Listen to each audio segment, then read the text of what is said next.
Alright everyone, I'm here in the world-renowned Oton Plaza here in Iloilo. And apparently back in the 1970s to the 1980s, this plaza right here, it's one of the most beautiful plazas in the world. Imagine that. So this plaza has fallen from grace since then, but right now the current LGU is trying to restore everything to its former glory, and right now it's looking good. So if it's done, I think it's gonna be much more better. So maybe we're gonna come back here in the future and check out how beautiful this will be. But yeah, it's looking good right now, and look at that. And let's see.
Oh, nice.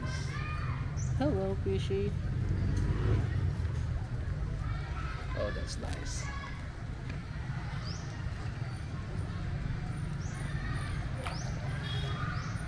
Hello, guys. And these are not koi's. I think these are janitor fish.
Hindi tayo scenic kami.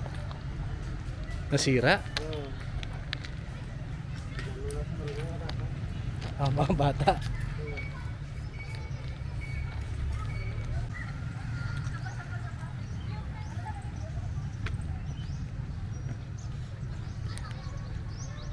Nakuha ko yun, nagmamodel ka. Nakuha ko yun, nagmamodel ka. Joke lang.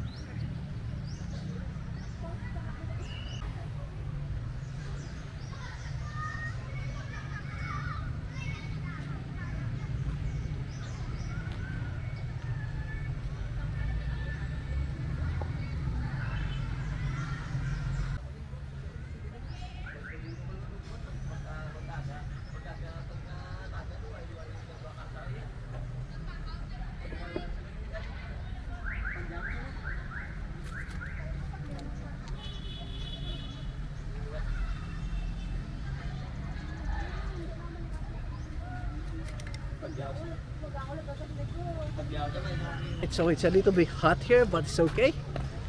In the shade of the balete tree, it's gonna be okay. So here we are, a heritage site here in Oton. It's part of an old church before. Now it's converted to a grotto, and it's awesome. I like it. Look at that.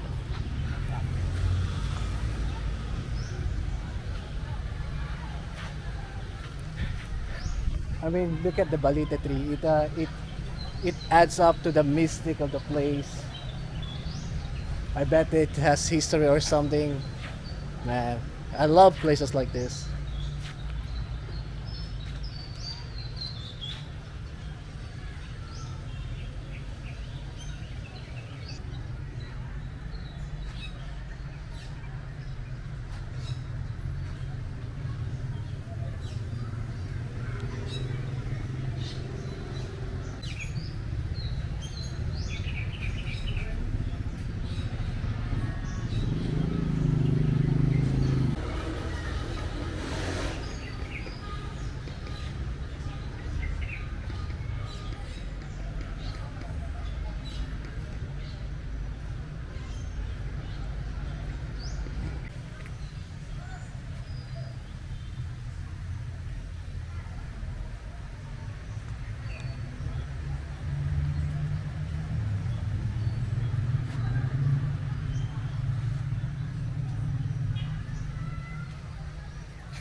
Oh, okay.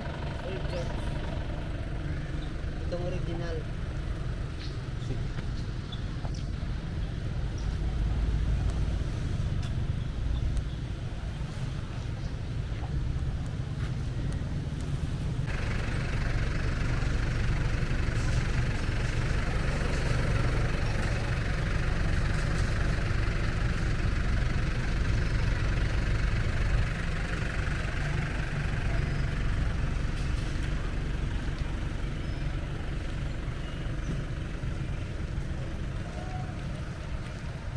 Alright, so if ever that you're gonna come visit the grotto here in Oton, there's gonna be a photo here, lots of photo about the old church. So if you wanna check out or you're curious what it looks like before, this is how it looks like. It's beautiful. It's huge. It's a big church. It is said that this is the biggest church in Panay Island before, but it got destroyed by an earthquake back in 1948. So unfortunately, the Catholic Church never restored it or reconstructed or rebuilt it. Man, I really hope in the future that they will have a restoration project about this church because it's beautiful right there. And the grotto that I've showed you, it's part of the old church because this is gonna be awesome. It's gonna be one of the most beautiful church here in Panay, maybe in the Philippines or who knows, the world. Look at that. Yeah, so yeah, again, this is Oton Church and it's very easy to spot. You're just gonna look for the modern or the Church of Oton, and it's going to be on its side with the balete tree, lots of balete trees. And yeah, hopefully in the future there will be a restoration project for the old Oton Church. Who knows?